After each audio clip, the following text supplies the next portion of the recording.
The reason we got there late was because we were hustling so hard just to even get a bloody car. Yeah. And this thing still had damage on it from Sydney. Like the front bar was hanging off it, the rear bar was off it. You know, like we looked unprepared pulling up to this thing. And financially, I had to let go of some personal savings to actually put the deal in place and insure the car for the guy that we'd done the deal with. And I was thinking, holy shit, have I just blown half a house deposit on a race weekend that's going to see us finish at the back?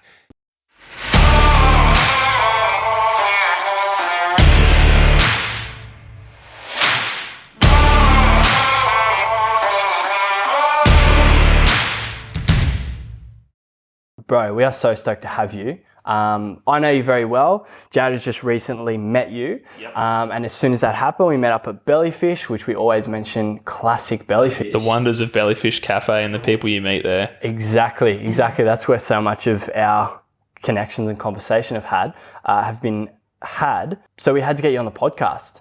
Bro, start off by telling us what 2019 was like for you. Well, just to start, before we go on Bridge the Gap, I just wanted to say I love what you guys are doing, and it has been a little while since you and I connected, Cooney, and I've obviously seen everything happening online as you guys have been building the brand and everything, and it's awesome. I think there's a definite gap for it, and it's good for guys to listen into this sort of stuff. So I appreciate it. Well done. It takes a lot of balls to step out and do something like this. So well, it's been like, for me, like I've obviously, like working with you and I've had my business the past 6 years, like I feel like this is something totally different. Yeah. It's weird. It's like, and obviously, you know, taking those leaps. Yeah. It's kind of like, I kind of know what that feels like now. Yeah. So I really appreciate that, because it has been like, we've had a bit of safety with our own businesses, but yeah, it's definitely been a thing. So everyone seems to be loving it. And we're excited. And sweet. Excited to have you on. So give us a rundown, bro. Yeah, so 2019 is probably the biggest year that I've ever had with racing. Obviously, for those people who are listening that don't know much about motorsport, it's, you know, really focused on finances and that sort of thing. Like, you need to have a good budget set up in your program to do well. I suppose it doesn't just come down to the athlete himself. So yeah, I do obviously all that work all on my own. Lizzie, who is my partner, who most people would know from our social media and traveling around the country and everything, she's been a massive help with all that. So yeah, we hit our straps in 2019 and we onboarded some major sponsors, which allowed me to focus on my racing full time. We did a trip to the UK, which I've been wanting to do for years, and got to meet and work with a Formula One driver coach in Rob Wilson. So that was a huge thing for me. I've been wanting to do that for like 4 years, to go over and visit him, and that was a pretty funny day, going out to see him. Really quirky guy, been around the sport for years, and just like to feed off some of the people he's working with. Like, for instance, Daniel Ricciardo was coming to see him the week after, like we were there. Like, that's the caliber of people. He trains people at Mercedes-Benz F1. So to finally get over there and do that was awesome. We had the opportunity to race in China in the LMP3 cars, which is the prototype cars that race at Le Mans. So yeah, that's been on the bucket list for a long time, and getting over to Asia and that part of the world. And then obviously we had all the success at home here with the 86 series. I think we finished level pegging for the most wins for the season and the most podiums. So we went all the way from Townsville through Bathurst, Sandown, and then Newcastle without missing a race, being on the podium. So it was a good streak for us. And yeah, we missed out on the championship, but it's good to show our consistency. We've been top 2 in that championship for the last couple of years, and as you know, we sealed off a win at Bathurst as well, which was a bucket lister for us. So huge, yeah, massive. Yeah. Put you on the scoreboard up there. Yeah, absolutely. So that's cool. Like, obviously a huge year. Like, and if someone looked at that year and was following you from maybe the start of 2019, they would have been like, man, he's just like killing it. Like, which you are, but what a lot of people don't realize is what it's taken to get there. Yeah. And I guess it's becoming more apparent now that people are starting to share their stories through success, that it's never overnight success. It never is. And so one thing we always really want to push is taking us back to where it began. Because it would have been almost 20 years since you started. Take us back to the start of the race career. So thinking about it now, I'm 29 and I started karting when sort of around that 10 mark. So it's been close to 20 years in the game. Was riding the billy cart up and down the street at Avalon Road in Springfield well before then. Look, I mean, like my motorsport journey goes all the way back to just working in the garage with Dad. And I suppose I was bugging for a go-kart like my whole entire childhood. Like pretty much every memory I have as a kid is either playing with a Matchbox car, building Lego, like whatever it was. Like I was into it. If it had wheels, it was cool. So there's not really like many memories that don't involve like racing being on TV or me playing with something to do with it. Because your dad was obviously very heavily involved. That's where his career was. Yeah. So the old man worked over in the States in NASCAR. He was on the mechanical side of things as an engine builder. And it's probably no secret from him that he always wanted to be a race driver. But when he was in his early 20s, he was working for the Ford dealer team at the time with Alan Moffat. And he actually had a massive accident in his Phase 3 GT Falcon, which are now worth like millions of dollars. Wow. So if he still had that, that'd probably pay for a couple of seasons in supercars for me. But he had a massive accident, spent, close to 9 months in hospital and brain damage and all that sort of stuff. Like lucky to get out of it. Lucky to have him here. Lucky I'm born. So... he obviously recovered from that and then went on to have an awesome career as an engineer. But for him to witness me going through all the stages, obviously he's worked for some great drivers, but he's would never have been as in depth as he has been with us. And as I mentioned before, motorsport is the financial struggle as much as it is the struggle to continue to perform every day. So him and Mum have been through that whole journey with me to help us through. And even thinking back to go-karts, like we'd go probably a full season almost on a set of tires, and we'd be up against kids that would be putting a brand new set of tires on twice in a weekend. Thinking back to those days, Liz and I do it a lot. We sort of say to ourselves, we have this bit of a saying where we think back to what 12-year-old Luke would think of everything that's happening. It's sometimes hard for me to talk about where we're at now because I'd like to be so much higher. And there's guys that are younger than us that are forging a career towards supercars. And all credit to them, they've got amazing talent. They've put in the hard work and the training. They've got pace and they're getting there, but they've also got the backing behind them, which is super important. And so while I'm really, really proud of where we are now, I look at that and sort of wish we were a bit higher. But certainly 12-year-old Luke right now, knowing that he's won Bathurst like on the supercar weekend, no matter what the category is, to win at Bathurst is huge. So I reckon 12-year-old Luke would be pretty stoked with where we're at now. And that's why, you've just got to be proud of your achievements when you put them in perspective like that. It's funny you say that because we can often we can be our worst critics, or we are our worst critics. But it only takes us to take a step back and actually look about how far we've come to actually... we don't do it enough. And we just focus on becoming rather than like being, and then going, I've actually become so far. So it's funny you say that because I can definitely relate in multiple different aspects, and I'm sure Cooney can too. But that's actually a really good way to put it. What would 12-year-old or what would the 12-year-old self say? Yeah, exactly. Yeah. What? Because obviously you got these young guns coming in, and if you wanted to step into a V8 or even onto the track in that circle, like even the 86s, is it 16 that you have to be? Is the youngest? Yeah, in New South Wales you can be 16. In Victoria it's 14. So we're seeing kids coming through now towards supercars that are that age. 16. Yeah. Yeah, yeah. What, 16. like making the pro race?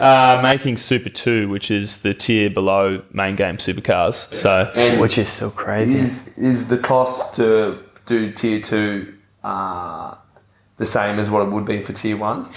no, because tier 2 does less races. Okay. So yeah, say it costs you, like in a main game supercar, $100,000 a round to do. You got 16 rounds in a year.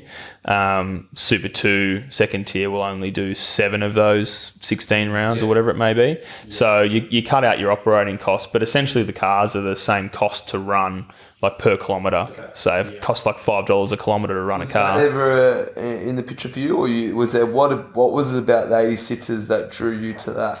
Well, yeah, look, I mean, take us back to when you jumped in. Yeah, the 86 is a good one because, I mean, when that series first started, I was kind of at the end of my tether with racing. I've been fortunate enough to get out and do a bit of travel in between the whole racing side of things, and that's just purely because of the hard work that I put in my apprenticeship and the plan B that I had, which Dad kind of forced me to do. But back in 2015, we were racing national Formula Ford sporadically, and Formula Ford is the main development category. So 99% of supercar drivers would have come through Formula Ford. And that's where it's a category that really is quite driver focused because the cars are mostly the same. But that's where you learn how to give feedback on whether the car's oversteering or understeering, basically sliding in the front or the rear. And we were, as a privateer, father and son team out of our work shed at home, we were up there in the top 5 of national competitors. And even at that level, you're talking about kids that spend $200K a year going racing Formula Ford with a full truck transporter.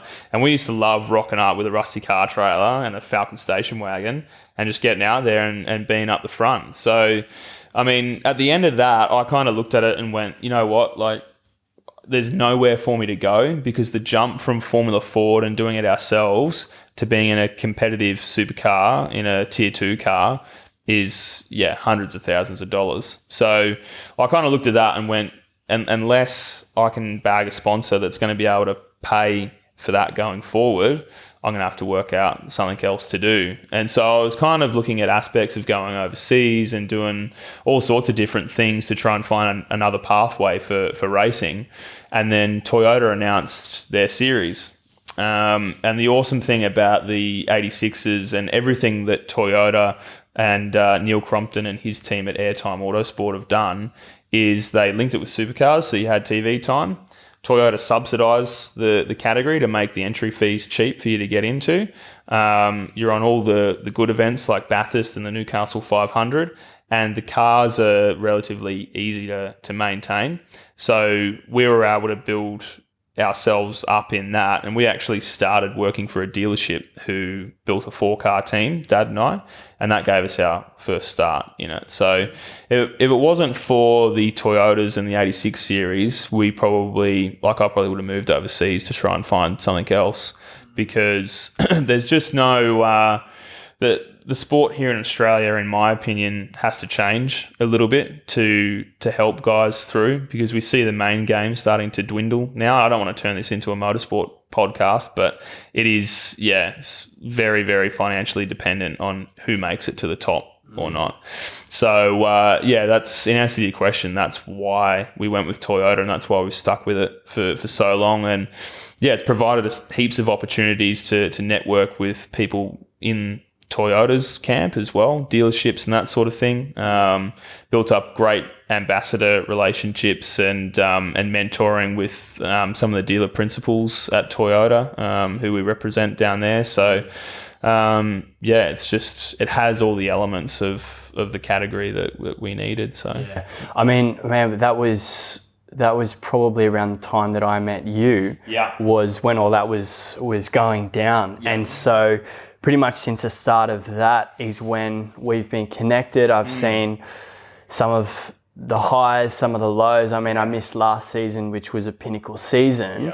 But all of that time, those last few years of just mechanical issues, teams coming and going, people coming and going, business politics, all this stuff. And well, like I give absolute credit to you for sticking it through. What do you think's driven you through that? I think just not wanting to give up. When you really want something and you've been, I suppose, devoting your whole life to it, like every thought is based around racing for me. And like my previous employers all know, and a lot of them have been on board with it. Like 99% of my past employers have given me time to go and do, because they see how much work and effort and passion and everything I put into it. And I think that's what's got me by. Family support as well. You cannot underestimate that. Like I've got amazing parents that help me through every step of the way. Emotionally, I can tell them anything, and to have those sort of people in your life that are there to talk to is pretty huge. The year that we did the filming for the team that we were involved with that year, that was probably, I think, one of the toughest years in the sport. It was great to have the opportunity to step up with that team, but in that 1 year, in 2016, I think in the 1 week, to give you a bit of context, that was our first year in Toyotas. And so through a manager who I no longer deal with now, they set up a deal for us to work with a Central Coast Toyota dealership to run a team. So we worked our asses off basically, from putting hoists into the workshop to doing all that sort of stuff. And probably to cut a long story short, Dad and I would have easily put, a good 6 months of work into this team, building cars, bringing our connections in and all that sort of stuff. And then 2 races into the championship, the funding for the main driver, which I considered to be myself, was cut. And the 3 other pay drivers were to stay in the team. So ignoring the fact that we were the highest placed driver in that team in the championship, we'd had the best results out of everyone in those first 2 races, we were still the ones to get the cut. And in that 1 week, I think I had a long-term relationship breakup. I was in hospital for something to do with my manhood downstairs, and I'd lost my drive for the season that I just worked my ass off for the last 6 months after I thought I was gonna probably give up at the beginning of that year anyway. So I've pushed through, been working like 18-hour days trying to get this stuff done while I've still got a full-time job. And I remember the day I went to work. I'd just been in hospital the night before, came into the workshop, and the guy who was running it at the time just bluntly told me that, you won't be racing at Sandown this weekend. And that was the Monday of the next event in Melbourne at Sandown. And that was a pretty tough one to swallow, because I tried to talk to him, and that was it. That decision was made. You're not coming, which didn't make sense to me because of everything that we'd done.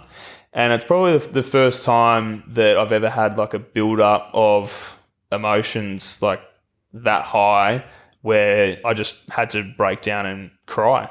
Like I was in the car park out the front of this place on my own, sort of like having a bit of a scream at myself in the car, and I just couldn't deal. Like it was that overwhelming with the other things going on in my life, and then feeling like I'd been screwed over at that point with no fucking consideration whatsoever. That was it, no negotiation. This is a really good topic, and I want to dive into it because I think it can be relatable in multiple different circumstances. So, obviously, as we just touched on, a lot of things happen. I want to know, did you lean into the emotion, and how did you get back on the horse? And obviously, we get back, because I want the listeners and the boys, because it's very hard when you've been put down and put down. And they talk about getting kicked down 7 times, getting back up 8 times. How did you get back on the horse? And if you can provide, some inspiration and some ideas, and open up about how you really got back on it. So I think these boys, just what was from there. Well, look, I mean, there was a couple of people that I called immediately. to try and figure out what the next step was going to be and what I needed to do.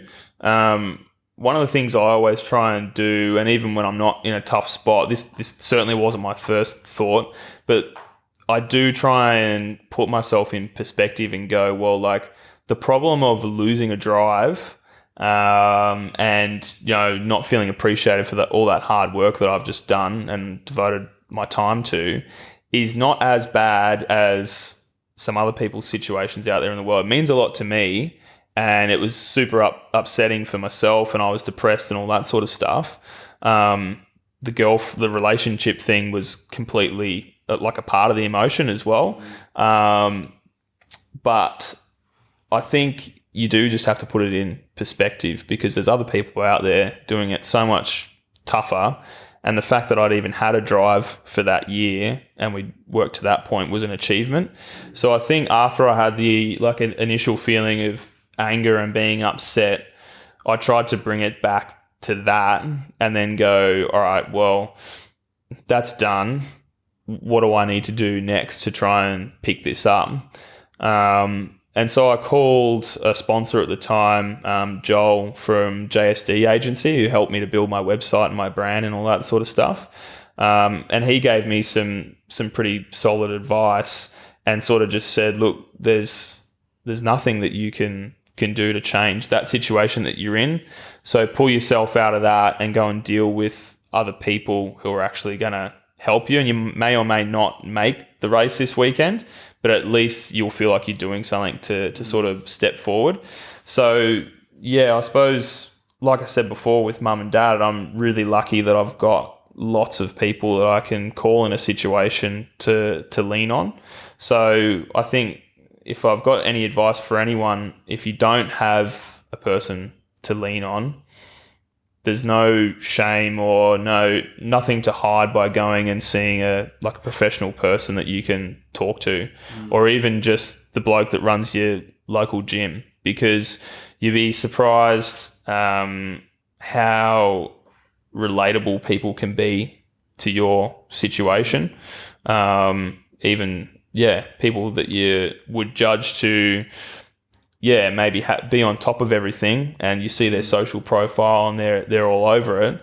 But when you actually speak to them, their real everyday life, they're going through so many other struggles and more struggles. So, just reaching out, I think. Seeing the end of the light of the tunnel is an important one. And I think a lot of boys, you seem like you handled it amazingly, and it's funny how everything compounds at one time as well. It's not one thing happens, three things happen. Exactly. And it can happen in our lives. And it's often very, very hard to see the light at the end of the tunnel. Just wanted to touch on, because I've noticed that what were some of the ways that you overcome the girlfriend breakup, and how did you... I obviously don't know the circumstance, but there's going to be a lot of boys that are listening that have been through a breakup, and I know some damaging stories that's affected a lot of boys. How did you deal with that? Yeah, that was a tough one, because it was a long-term relationship, and it was, I don't know. Everyone has their own way of doing it, I suppose. I threw myself into the racing side of things. So in a way, the problem that was presented in front of me that I needed to fix with the racing, of having my drive pulled, almost completely deleted anything else out of my mind, because I had to work so hard to then get my deal done to be racing on the weekend. And the great part about this story is that we went down to Sandown that weekend and we won. Oh, right. So we were the first season. There'd only been 2 winners of the championship prior to us out of 6 or 7 races. We were the third guy to do it. So we shoved it in the face of them. I had probably 60 or 70 text messages on my phone, going, well done on your first national win. But that problem that was created actually let everything else go out of my mind. So I think the message from that is to just focus on something that you really love, and I think give yourself time as well. One of the things that Liz and I have spoken about a lot is that at the end of I think everyone needs to go through a traumatic breakup, because it just makes you so much stronger, and it creates like this like different person. Like any struggle you go through makes you stronger, right? What doesn't kill you makes you stronger. There's no truer saying than that. Absolutely. And once you've been through it, it doesn't hurt as much anymore. So then when you get hit by another rock that's similar size, yeah, you're not affected by it as much. Yeah. So it's just about being headstrong. For me, it was putting myself into positions where I just was focusing on what I loved. And I think as well, again, like having a support network and leaning on mates. Like I made one of my mates, Scotty, my girlfriend, basically after that. And so every time I felt like messaging her, I'd ring Scotty and we'd go out for a beer. And there's like no greater thing than just having a mate that is around to be able to do that with you. And we created like a bond over those like 6 or 8 months after I was getting over all of that, where, you know, like I'm indebted to him for that support of just being able to call him on like a Wednesday and be like, oh, do you want to just go and grab a beer? And it wasn't about like talking about a specific problem or a feeling that I was having on that day. It was just about going and doing something so that I was distracted. You know what I mean? And not like isolating yourself. I think isolating yourself and letting your head get caught up in the bubble of your own emotions and thoughts is the worst thing that you can do. I think getting like there's a time for like grieving with whatever you've gone through, whether it's like losing a family member or, you know, having a business fall over, whatever it may be, break up. You got to get out there and keep on going. So, I mean, it's easy to say, and probably people who are listening are saying like, you know, you don't understand my situation, but we have all been there to some extent, and some people's situations are way, way worse than others. But at the end of the day, there's no substitute for just picking yourself up and getting back on the horse. I mean, and I'm all for that. And I can't speak from really, really traumatic experience of been through breakups and had a relationship trauma, if you will. But I think the important thing is for people who are maybe saying you don't know what it's like or you can't relate, the message is still the same. Yeah. And regardless of the extent to the trauma, of course, there's people out there who have PTSD or depression as a result. But the choice is theirs. Yeah. Ultimately, the choice starts with how to deal with it. No matter what the extent is, you've gone through a long-term relationship, plus lost a drive, plus all this kind of stuff. And not to create a comparison out of that, but the choice that you made to do it got you out of it. Yeah, exactly. And so that just seems like almost a universal answer to everything. Find a vehicle that can distract you or help you out of it. I think that's where a lot of... Cooney, find a vehicle? Oh, I love using that, man. No, it is for you. Well, it is for me. It is for you. Yeah, I definitely meant to do that. But no, I think that's where you hear a lot of health stories come from. Yeah. People who have been heavily overweight, they've suffered chronic depression, they've gone through massive relationship breakups, all these variety of chronic depression, and they picked up the weights or they signed up to the gym or they started running, and all of a sudden they're some of the healthiest people that you'll ever meet. And so it just kind of seems to prove itself no matter what. And obviously your thing was the racing and channeling it in.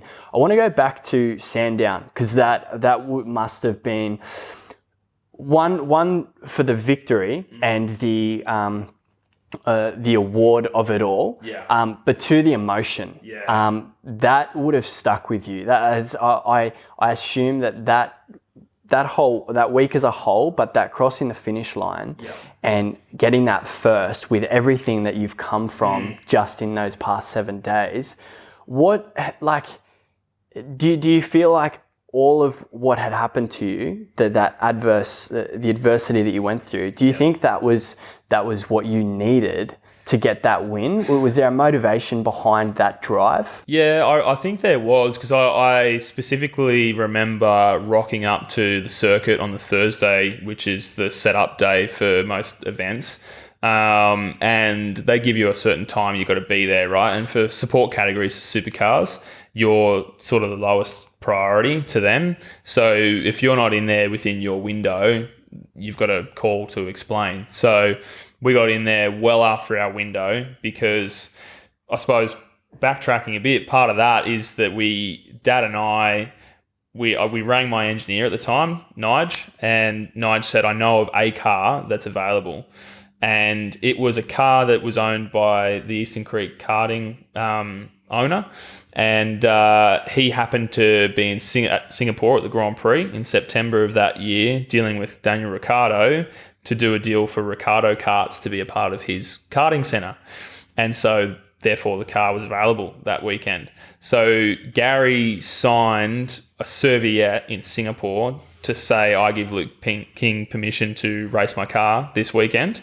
We went and picked the car up from his mechanic in Wollongong at midnight on the Wednesday night.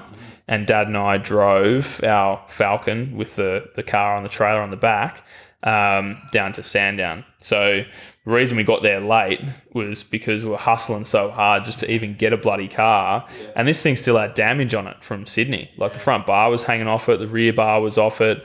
You know, like we looked unprepared pulling up to this thing. And financially, I had to let go of some personal savings to actually put the deal in place and insure the car for the guy that we'd done the deal with.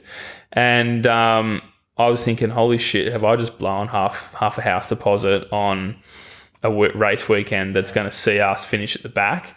And again, support network. Like I rang my brother at midnight on Thursday after working on the car all day to get it up to spec. And he was like, look, man, no matter what happens this weekend, just think about your life as a documentary. And this is all just going to be a part of the Luke King documentary when it gets made. And that was at midnight when we were going back to this place that Mum had booked for us at the last minute, which was full of cockroaches and whatever else. So I was like in that mode where I'm looking at the car, I'm looking at where we're at, and I'm like, holy shit, this is not going to be good. And GK, to his credit, was super headstrong and supported me in the decision to go and do it. And I remember being out in practice one, and my good mate Glenn Dolman was on the radio to me, and I said to him, I'm just going to go and take it easy because I don't really know what this car is going to be like. We got out there, and I think I did 3 laps. We're halfway through practice session, and I'm like, where are we at, Dolman? And he's like, oh, you're P2 at the moment. Keep going. And I was like, what? We're P2? I'm like, I'm not even trying yet. So, and like the trying part is the difficult part with racing. You try too hard. Yeah. I think for me, maybe the night before lessened my expectation of the weekend. And I just went out there and just went, well, we'll see where we end up. And sure enough, I think we qualified second row of the grid, best qualifying of the year. We fought with Will Brown, who's now supercar driver for Penrite Racing, and he's just signed a 3-year deal for Super 2. And we went toe-to-toe with Will for the weekend. He beat us in the first one. We beat him in the second one. Unfortunately, the weekend ended with getting taken out and put into the fence at the end of the race. But is what it is. To get that victory that weekend was huge. And, it felt good to throw it in the face of the guys that had just let us go 4 days before. Yeah. What's P2? P2, position 2, okay. Second. Okay. Yeah. Sorry, race driver speak. No, that's okay. Jared isn't very up with the lingo, but that's okay. I just want to go back to one thing that talking about like the adversity and all that stuff before. Like, I think I need to say for this, like I kind of know that I've had a privileged life in the opportunities that I've had. So sometimes when I talk about it, adversity and that sort of thing, I feel a little bit guilty in the fact that, like, you know, breaking up with a girlfriend or that sort of thing is not a huge deal, or losing a drive is not a huge deal compared to dealing with some massive health issue where you're in hospital doing chemo or whatever. But Ayrton Senna, who's for those people that don't know, world champion racing driver, died in the cockpit of his car in '94 in a pretty traumatic weekend of Formula One racing. And he always said that our problems are our problems, so that they're big to us. So, yeah, just touching on comparing it to other people, I think no matter how big your problem is, you can always, and how you view it, you can always go and talk to someone. You should, because what makes me depressed will not make someone else depressed. But I don't know how to sort of... Man, it's a relative thing, because we can only give any kind of meaning to life through our own experiences, or understand trauma based on what we've experienced. So whether it's you kind of maybe have a breakup when you're 14 and you think it's the end of the world, and then you have a huge one when you're 20. First breakup. Well, absolutely. Oh, man, I had relationships all through primary school. It lasts 2 days, lasts 1 day. You think the world's going to end, and then something else happens, and it kind of takes pole position of, oh, hang on, like this is real. And so I don't know, because I don't know whether the feelings are the same. And of course, there's people who are right in the belly of the beast when it comes to depression and to the point of giving up. Yeah. And I can never speak from experience with that, and I don't dare to, but it's always something that can be spoken about. And I think just as much as the people who maybe are going through this stuff, for the friends and family, keep an eye on it, and also look out for the signs. And I mean, man, you've been through a lot of stuff. I mean, Jared's got an incredible story as well. And again, he used that story to fuel his passion and his training, which got to a point where it was a bit much, like overtraining and stuff like that, but it was still a release, which then later led to DMR the gym and building the gym, and then look at where we are. And again, just like you, we're nowhere near where we want to be, and that's why reflection is so great. But having those stories and having that adversity allows you to have perspective, and almost gives you that choice whether to get off your ass and use it as motivation, or sit there and dwell on it. And it's always a tough topic. It always really is, but we can only speak through our own experiences, and you've got a hell of a story, and so does a lot of people as well. So, man, where to go from here? You're on a high, obviously high from Sandown. Got damage to the car, so you had to cover that. That was on. Was that on you to? Yeah. Oh, look, it was minor, so it wasn't huge. Okay. I mean, after that, the season was still pretty decent. I think we finished off the year at Homebush, the last round for the last time the V8s ever went to the Homebush Street Circuit with a podium. So, yeah, I mean, for us to have gone from a place of not being able to afford motorsport and, probably not doing anything to the next year, winning a race at a national level, having a couple of podiums against some guys that were sort of tagged as like the next big thing. And one of them, Will, has certainly turned out to be that. It was huge for us. So, the 86 series has been a ride. It's been great. Absolutely. And there was a point there too, and I know obviously following you with the camera, and also just from the sidelines as well, like it's a business. Like doing this, and when you don't have the finance, and when you don't have the support network behind you, or the manager, or the whatever, it's you've taken it upon yourself to do the business, and we've always said, like, it's that you will obviously never know, but in those tough times where you haven't placed where you've wanted to, or there's been something go on, like in the back, like you're dealing with dealing with everything at one point there, like dealing with the business, dealing with, you're under there fixing the car with the team yourself. And when you've got money behind you, it's like, no, man, we'll just get a team in. But for you, it's really about the hustle and the grind. And so I really want to dive into the business. Did you have any kind of experience? How did you really intertwine, really introduce the business side, gaining the sponsors, putting everything together, the networking, all that kind of stuff? Yeah, that kind of goes back to me being young as well. And like Dad never, he always gave me the heads up that this was going to be difficult. And obviously never listened. I just went for it anyway. Oh, don't we all? Blessing in disguise. Blessing in disguise. So him having been involved in big teams and seeing everything that goes on, there's a lot of crazy stuff that happens at the high level of sport in any sport. And so like 1 minute there could be a team that's on a massive high and the next minute their funding's pulled just as easy as it is for a go-kart kid that's got a sponsor. Yeah. And you got two major drivers that are on the market looking for a drive. So he forewarned me how difficult it was going to be. But luckily for me, I was able to probably latch on to some mentors fairly quickly. When I was going to the circuit with Dad, there's a guy named Mark Larkham who presents for Channel 10 now, but he was a team owner and race driver back when I was growing up. And he was always known for his ability to bring sponsors on, work with them, promote them properly, and do all the right things that you need to do. And so he had Mitre 10 on board his car for, I think, about 8 years or something like that, and brought some other major sponsors into the sport before he sold his team.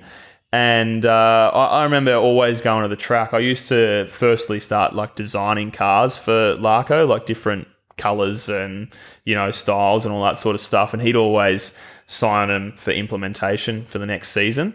And so we had that like relationship, and I do remember one year I went to the track. I knew his dad who ran the merch stand, so even for them at that level back in the early 2000s, his dad was still a big part of his racing career and running the merch stand outside, selling T-shirts to fans and all that sort of stuff. So we knew him, we knew Mark, and I'd made a big sign for his last race saying "Don't leave" and whatever down at Sydney.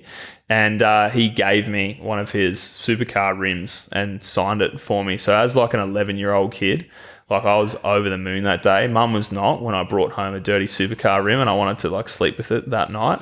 But leaning on him when I was young was really good. I've worked with other drivers who have been privateers in the sport, like Peter Dolman. He was sponsored by Gatorade back in the late 90s, ran his own team, built his own BMWs when he was racing in the Australian Touring Car Championship. So, I've lent on him. He's come through from building his own workshop as a business and all that sort of stuff to racing at the top level. Didn't have quite as much success in the supercars as what Larko did. Johnny Goss is another one. So like having Dad there and him introducing me to those sort of drivers that run their own deals and do all that hard work behind the scenes was really good for me, because it gave me an insight into what you needed to do. And over probably the last 2 years, I've really gotten into my podcasts for Formula One, reading some books from other parts of the sport around the world. British touring cars is a goal of mine at the moment, aside from supercars, to try and get over there. And I've just finished reading Jason Plato's book. He's the most winning driver ever in the British touring car series. And he's written a book about his experiences, and he's got some awesome stories. Some of them are full on highs, and others are really low, like getting dropped in the most unexpected circumstances. And he has built his own marketing agency to cater for the sponsors that he brings into the team. So I looked at that, and we actually met Jason this year when we went over to the UK, and that was one of my goals. We hunted down his office, which was it was just outside of London somewhere. Tried to get in touch with his management team, and we managed to have a meeting with him at one of the race meets. So reading stuff like that and just doing your research on people who have been a success and trying to understand their story. There's a lot of top drivers out there that aren't rich boys, that haven't just had their whole way paved for them. And it's good to hear those stories in the sport, because it's easy to get resentful of the sport that you love, because you think that everyone's just getting ahead because of money. So you for me, I need to hear those stories of people who have made it on A, hard work, B, talent and their performances over the years.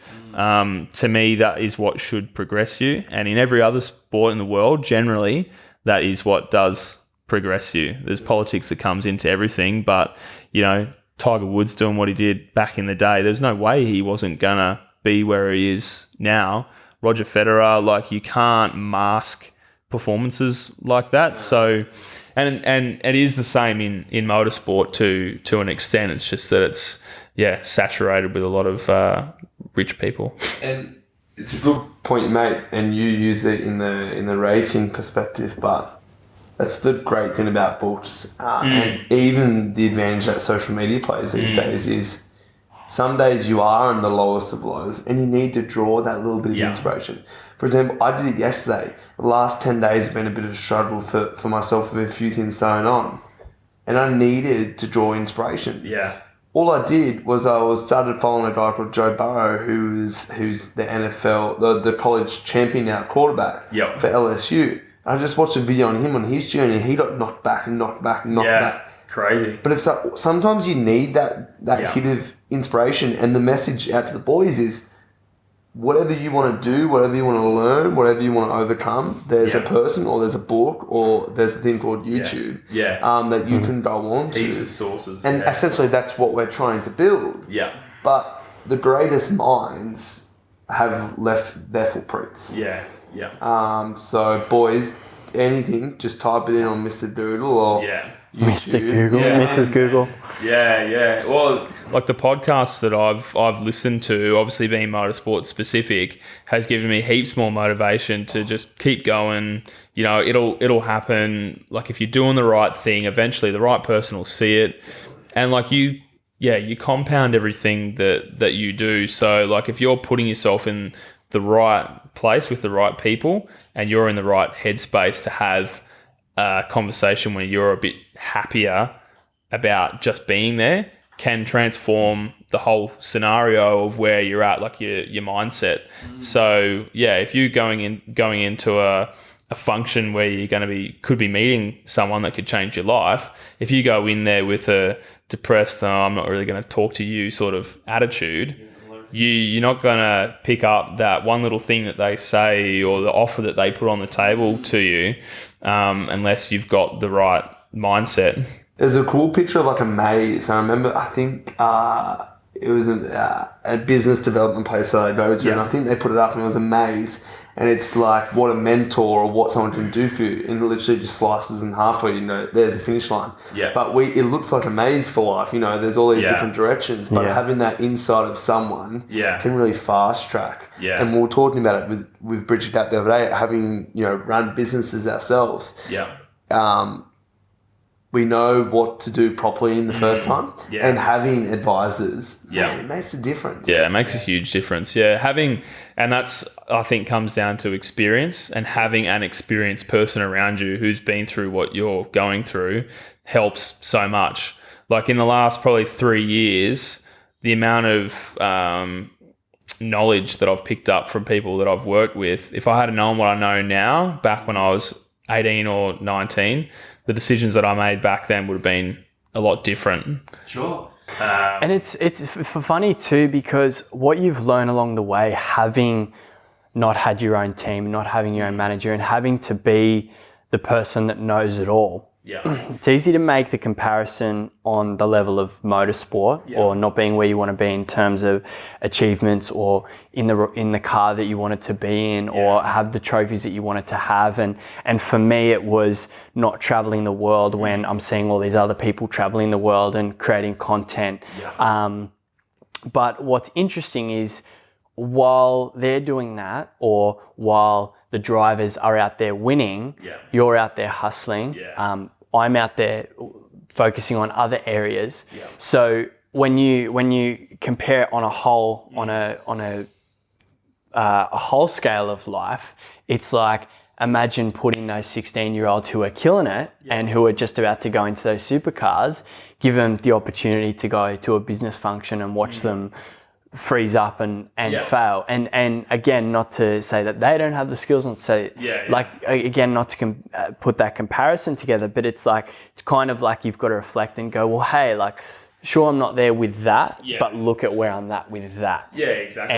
And what's actually going to be more important when I'm 60 years old as well. True. and the amount that you've learned in business, the people, the lifelong friendships, the relationships, exactly. Liz coming into your life would never have happened if certain things didn't come into place as well. And so you, when you kind of put it into that perspective, it's like you can only do nothing but be grateful and be like, fuck, I just wouldn't wish it any other way. I want to dive back because you mentioned Toe Wood, you mentioned Roger Federer, and it's one thing I wanted to ask earlier in the podcast. In the race game, what, and you mentioned you've got these 16, 18-year-olds stepping up and you're now 29. How much, what kind of importance is put on age in the racing game, and how long does a career normally last? Yeah, it's pretty, there is a massive emphasis on it. I think Max Verstappen, who is now the number one driver at Red Bull Racing, Formula One team, he came in, I can't remember whether he was 18 or 19, won his first Grand Prix in that year. So, that Red Bull program has really influenced a lot, like the rest of the world in how they see racing, because those guys are bringing like 14-year-olds straight out of a cadet go-kart into a Formula 3 car and trying to make them like the youngest person to ever be in a Formula 1 car. So then you translate that back here to Australia, and due to budgets and all that sort of stuff, the age is a little bit, higher, but you've still got 16, 17-year-olds jumping into what was 5 or 6 years ago, Shane Van Gisbergen or Jamie Whincup's supercar and doing a pretty good job. So, yeah, like I've spoken to management, people who I've been referred to over the last few years, because I really wanted to try and onboard a manager to help me. And it wasn't so much doing that because I didn't want to do the work anymore. It was more someone to boost where I was already at. Because professional at it. Yeah. And they've got, it's like having a mentor that's specifically focused on you. And they're going to get something out of you at some point. But there's two guys in particular who are well known in the sport asked me, how old are you? First question, how old are you? And where do you want to go? And back then, like this was when I was 28, 29, just turning 29. So as soon as I've told them that, and I've told them that supercars was kind of my main goal, they were like, yeah, you need to spend at least 1 to 2 years in second tier to build up the skills to be able to then go to main game. And they just sort of said to me, look, you need to be realistic, because at the end of the day, if there's an 18-year-old that's got more funding than you and he's just done 2 years at the same time you have, a team looks at that and goes, all right, well, the 18-year-old's got, 25, 30 years left in him. The 30-year-old's got, 10, 15, 20 at a max, like drivers can go up to their late 40s. Who are you going to pick? You got more time to develop this guy. He's going to be in and out of different teams. He might come back to you when he retires. So, yeah, they do look at that, and that's where now for me, I've more planned my career out as a business for me to be a team owner, put someone on. I can still drive, but then it gives me a place to live when I'm sort of past my career and I'm happy to finish up, that I can bring someone into the team that I've created and actually help young people through, which is going to be a big passion for me when I've got the opportunity to do that. So being able to give someone else the opportunity. Yeah, absolutely. So, yeah. Awesome. What's next for you? I mean, you just gave us a little bit of a rundown on the goal. What's next few years look like for you? Yeah, well, I think January is one of those times where it's kind of like the worst period for a race driver. Most people in other sports are sort of having their off season. They know what they're doing next year, and I know there's a few guys that have locked in their plans for next season, but this Jan-Feb sort of period is always a bit wishy-washy because you're waiting for sponsors and those sort of people to lock in. So at the moment, our plan is to run TCR for the season, and we haven't even touched on Jason Bright. Brighty is a Bathurst winner and supercar driver of 20 years, and he has come into my career this year as a bit more of a focused mentor. He's been at the track with us every race weekend, and he's been racing the TCR series. Right. So there's an opportunity there for us to teammate with Jason Bright, which is huge. So if we nail down that'll see us at the Grand Prix this year in Melbourne as a support category to the Formula One. And TCR's got its own Bathurst event at the end of the season. So it'll be Brighty and I pairing up together as co-drivers. So that is the main focus. Failing that, Liz and I have got a few little dreams to potentially go over to the UK and make something work over there with the contacts that we made this year. So, yeah, after this podcast, I'm going to go home and keep working on those plans. So, but I mean, yeah, looking back on the year, we were also we were nominated for the Central Coast Sports Person of the Year this year, which I never thought would come. I forgot to mention that before. We didn't win. Nicola McDermott won the high jumper, so she's going to be competing in the Olympics soon. Some inspiring stories there on that night, which was great. And we've also been nominated for the Colin Bond Award, which is an award named after a famous driver here in Australia. So we've got an awards night with Motorsport Australia in Feb. So go to that. That'd be an honour to win that award. That's for diversity in driving. Awesome. On circuits and in other disciplines as well. Okay. So, so lots to look forward to with this season. But, just going through that phase of trying to build a business and find your pathway is, it's difficult. Yeah. So I'm really intrigued, and just before sort of we move to the end of the podcast, what's the top speed you hit down the straight at Bathurst? So the supercars would generally just sort of tip around the 298, like getting close to 300. The 86s in what we call a tow, where I'm actually behind someone. So at high speed, the air around us is resistance. So if you look into aerodynamics, if you've got a car in front of you and I pull up in behind him, he's braking that air. It's like trying to push through water. So in a tow, I can get the 86 to about 240 Ks.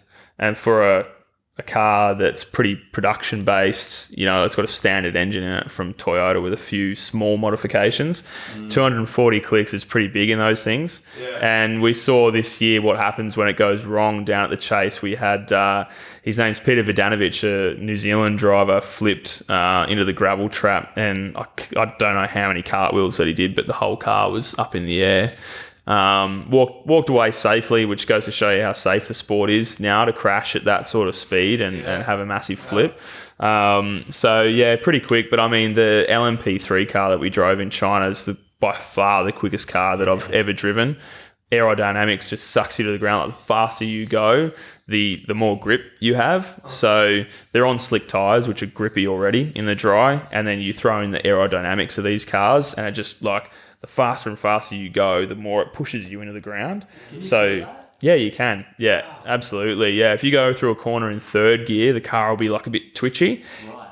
And then you go through the next corner and you're maybe still building speed and coming up in a fourth, it'll be a completely different car once the aero kind of takes over and starts sucking you down. So, and those cars are capable of like easy 280 to sort of 300. So, yeah. That's insane. That'd be something different. Yeah. You've touched on a few, obviously, highlights. Yeah. What's probably the biggest career highlight of your career so far? I think it's a hard pick between the Sandown victory that we had in the 86s. There's a couple other moments back in Formula Ford that I probably would have spoken about a couple of years ago, but this year, even just to go over to the UK and to be coached by Rob Wilson, that was a big thing. And we actually did that coaching day in the pouring down rain, like aquaplaning conditions at this airport where it was just me, Liz and Rob, which was an experience. And we had really, really struggled at Bathurst the year before in the wet. And I think that came down to a mindset game where I didn't own the car. I didn't feel like I could push at Bathurst because we hadn't had too much wet experience there. And so we qualified really poorly by my standards. And the one wet race we had this year was at Newcastle, which is the first time that it's ever rained at Newey on the street circuit. And we started from pole on that race. And at one point we pulled the gap out to a 6-second gap in the wet. So, and we're talking like all the best guys were still up the front in the 86 series. So for us to pull away in the wet after having the struggles that we did in the wet the year before, that was pretty epic. It was a boring as race on TV, but for me to look in the mirror and see no one behind me, I was like, either they've crashed or we are just mega quick right now. And that's what it was. And it was just full confidence in what Rob and I had been through earlier in the year. And if that day had been dry, you know, like I may or may not have still had as much success, but just putting me outside my comfort zone and having that experience and then applying it was pretty awesome.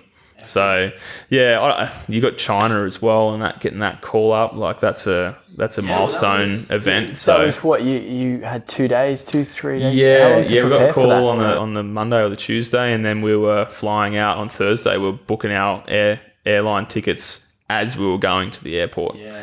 So yeah, I don't know. Like we got a lot of stories from this year. Like it's just been epic, and I think looking back on that sort of stuff. Now it gives me the confidence to keep pushing forwards. Absolutely. And it's just momentum. It's a big game of momentum in any sport. You're only as good as your last performance, and you need to be current constantly. So, it gives us a lot of momentum, and hopefully this year will be even better than last. So we'll see what happens. Man. Well, it's been an absolute pleasure. And we'll have to get you back on in 12 months and talk more stories and see what's happened in the last 12 months, because I feel like this year's going to be fucking incredible. Before we end, where can people find you? Yep, so Instagram and Facebook are my main ones, just at Luke King Racing. Pretty simple. We've got a fair bit of content that we'll probably push out on YouTube this year. We've got a website as well, which is just lukekingracing.com.au. So hit us up there if you want to come for a hot lap or whatever, let me know. Awesome. Any final words? No, thanks for coming on. Any final messages to the boys listening? Fire away, but look, I think just echo what we said at the start of the podcast, and that's just to not be afraid to speak up and just try and build a support network around you. I can't stress that enough. Whether you're having troubles in business or in life in general, it's super important to have someone to lean on. So don't be afraid to speak about your troubles, because everyone's got them. So Absolutely. Yeah. Absolutely. Awesome, man. Thank you so much. Cheers, man. Thanks, boys. And he's bought the helmet too. Yeah. Let's, Jared, put it on. Yeah. Put it on. He's gonna Let's embarrass himself. I don't know if we'll fit over that big head. No, it's huge. It's huge. It's not beautiful, much inside, mate. The though. stig. Look at that. The stig. It looks good. It's the new look. Yeah. It does smell. It does. Gets it off straight away. Nice.